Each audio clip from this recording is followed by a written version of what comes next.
This is what they don't tell you about VSG, vertical sleeve gastrectomy.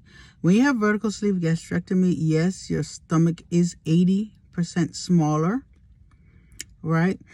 However, they don't tell you that it actually affects how you eliminate food from your body. Of course, you can only consume a small amount of food, so you eat more frequently.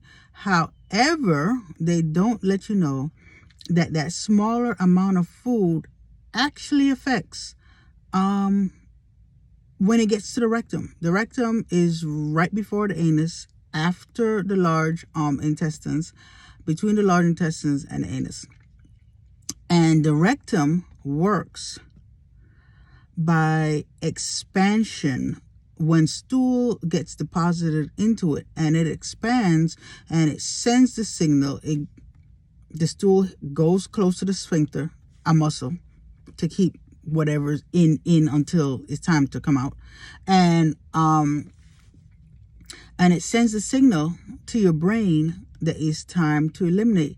Now, the fact that your stomach is smaller, much smaller, 80% smaller, it means that little bit of food, sometimes when it gets to the rectum, does not send the signal because the rectum did not have enough food in there to expand to send the signal to your brain.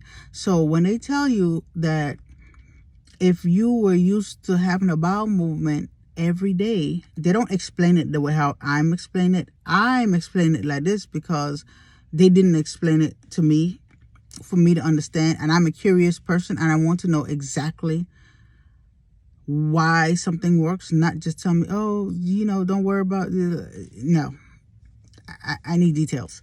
I'm that type of person.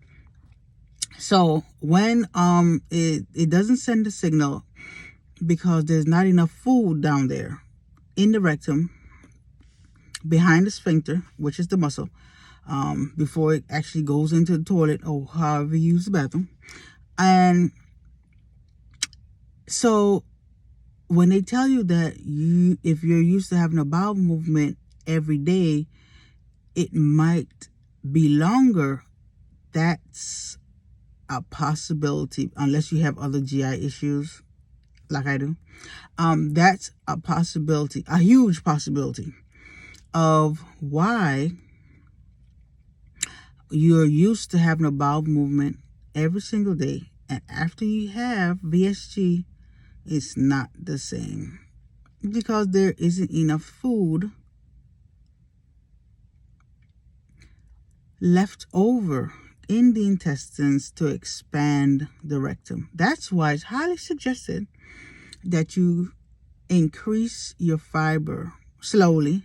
Don't just throw it in there.